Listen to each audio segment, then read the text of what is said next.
it's a pleasure. I was here last year, and last year when I was here, I talked a bit about what we were calling the second wave of 5G, and it's sort of what we saw was the move when you hit 1 billion 5G connections. What was next? A big part of that was the launch of 5G in markets like India and what that would mean for the market. So I'm excited to come back to have seen the incredible pace of 5G launch here, the incredible capacities of the network. I think we've heard a number of times people extolling the virtues of really how great the networks are here, and seeing that in person is definitely a thrill. But also talk about what's next, and what's next is 5G Advanced. So if there are slides, I would love to share some slides with you, and I will in, I'm sure, any second. Well, while the slides are coming up, I will tell you a bit about, I'm going to see if I can remember what they look like from memory. But first, actually, even before I get into that, for those of you who don't know, I was introduced, Peter Jarek, head of GSMA Intelligence. For those of you who don't know, GSMA Intelligence, we are the research and consulting arm of the GSMA. Show of hands for those of you who know GSMA. I'm going to close my eyes. My eyes are closed, you're all raising your hands.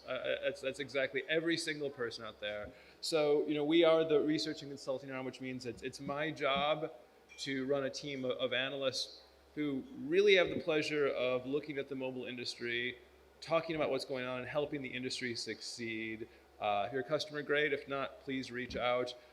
I would say you could reach out to get a copy of the slides because they're wonderful, as you can tell. But if we don't get the slides up, I will definitely be sharing them afterwards. So I think what I was going to start off by saying is that, and we heard this earlier, I think we all know this. Across the world and in India, we've seen that 5G has been, with the technology, the mobile broadband technology, with the fastest uptake, faster than we saw with 3G, faster than we saw with 4G. 5G uptake has just been incredible. And I think we've seen that, right? We talked a lot about this in the early days of 5G. Someone mentioned this, and my team said, hey, let's look at the numbers. And sure enough, we saw that those numbers are exactly what we've seen. I think we've experienced this here in India. But I think we also need to recognize, and we heard a bit earlier, sort of some of the 5G promises, right? And the 5G promises were going to be more speeds, right? We've done well with speeds, latencies, capacities. But from a business perspective, I think from a business perspective, we know that, yeah, those were interesting technical promises. And from a CTO, that's exactly what I expect to hear, right? Those were the promises. But from a business perspective, what was the promise, right? The promise of 5G was that it was going to unlock new revenues, right? New capabilities that we could monetize. This was going to be great, right? We wouldn't just be talking about consumers, we'd be talking about consumers, enterprise, and we would leverage the capabilities, that low latency, the high capacity, the density with things like IoT. We would leverage that to reach new markets, to monetize these investments. Now, I think as we've seen across the world, we haven't quite done that. And if you look at it, you look at successive generations, you look at what that CapEx to revenue ratio is for 3G versus 4G versus 5G, that CapEx ratio is actually going up, right? So we're seeing more money being spent for a certain amount of revenue. 5G has definitely not achieved that promise when we look globally at actually monetizing those network investments. And that's a problem. So that leads us then to the question of, well, what next, right? How do we think about the next? How are we going to solve some of that? And that's where something like 5G Advanced comes in. So as we think about what's next for 5G, we see the use cases. We see what is going to take place or what could take place with 5G Advanced. What do we see? Well, we go out and we talk to operators around the world. And when we talk to operators around the world, we ask them questions like, how excited are you about 5G Advanced? How quickly do you plan to deploy it? What do you plan to do with it? What do you expect to get out of it? What are the use cases? Just to give us an idea of how we see this bridge to 6G taking place. And I'll come back to the idea of 5G Advanced as a bridge to 6G. What do we find out? Well, let's start out with the idea of what do operators want to do with 5G Advanced? What do they see the benefit being? Now, if we take a step back, right? And I think we heard on the panel that just came after lunch, this discussion, well, what am I going to get from it? What is this going to do for me, right? We understand that from an operator's perspective, really from any business perspective, you only do things for one of three reasons. Is it going to save me money? Right? Will it make my business more efficient? Will it make me money? Will it help generate new revenues? Or am I regulated to do it? Maybe it's not going to make me more money, save me money, but the regulator says I have to do it. Right? And that's obviously the case for operators, right? When we talk to them, revenue generation, the making money side of things, 4-to-1 outstrips the saving money. They want to grow, they want to improve their bottom line, but they want to improve their bottom line by growing, generating new revenues. So when we ask them then about 5G Advanced, what specifically do you want from it? We see some interesting use cases, right? We see a focus on slicing. It's been a focus for 5G Advanced, but a focus for 5G as well. We see a focus on B2B. We see a focus on multicast video. That one's a little bit interesting.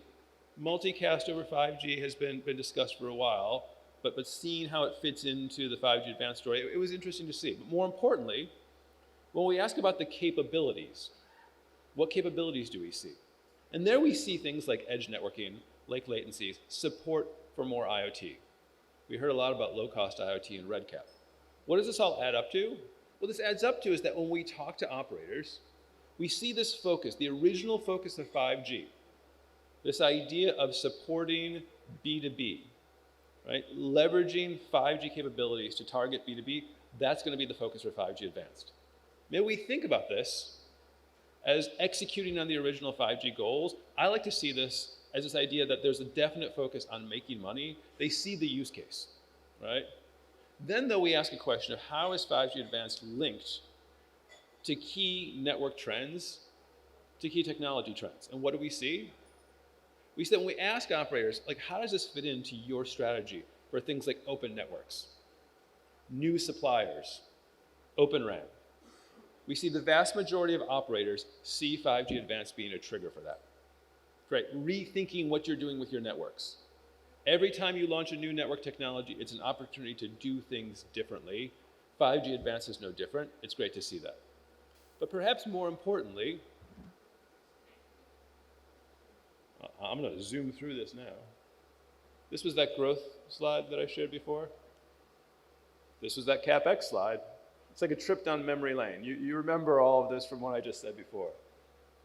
Talking about 5G multicast, IoT, uplink improvement, security, really here, going back to this idea that we're trying to link those use cases to revenue generation. But here's where I was. As we think about what we're linking 5G Advanced to, I talked about open networking and this idea that a vast majority, right, are looking at seeing 5G Advanced as a trigger. But I think more interestingly is the fact that even more see it as a trigger for API exposure. Opening up network APIs to monetize their network capabilities, their network assets in ways that we haven't done before. Now, there's a question about whether 5G Advanced can be used as a trigger for new suppliers, generative AI. I think to some extent generative AI is still a little bit new. New suppliers, I think in many cases we've seen the traditional infrastructure suppliers do a great job of innovating, moving into things like Open RAN, moving things into vRAN in a way to support those needs, so it's not too surprising to see the interest there.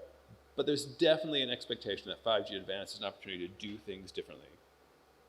And what I think is particularly important to note is that operators seem particularly eager to execute here. So when we ask them, how quickly do you plan to launch 5G Advanced? The year solutions are released, 1 year post-release, 2 to 3 years, 3 to 4 years. When you see that more than half expect that 1 to 2 years post-release they'll have 5G Advanced launched, that is impressive. Do I think it's a little bit over-eager? Sure. But most importantly, it shows there's a lot of interest. So before I start getting the bell ringing that telling me that I need to step off the stage, what I want to end with is this idea, is this question of how do we think about this? How do we think of 5G Advanced going into the 6G future? Right?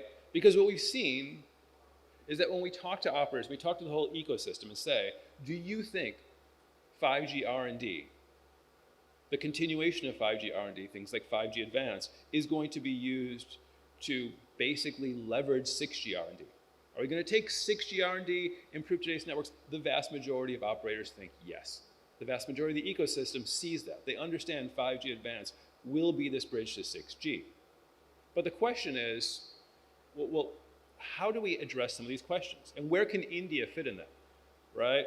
Well, where I think they can help is in answering some of those questions, right? Helping build a global consensus on standards. We know standards are important. We know a global consensus to those standards just as important for scale. Of course, helping operators understand how we're going to drive revenues with 6G, critical. We heard about the work that India is doing on the device side of things. How can we contain device costs? Because we know device costs are the gating factor on any new technology. That's going to be key, and the same thing with networks. But perhaps most importantly, what will those new 6G services and use cases look like? It's great that we're talking about standards, but for operators to care, and we heard that, what does it mean for me? How can we actually give a vision of what those services look like? Right? There's a clear role for the Indian ecosystem to play there, but in the meantime, we need to keep our eye on 5G and 5G Advanced. There's a lot of room there. So thank you very much. Please reach out if you'd like these slides afterwards, and I appreciate being here. Thank you, everyone.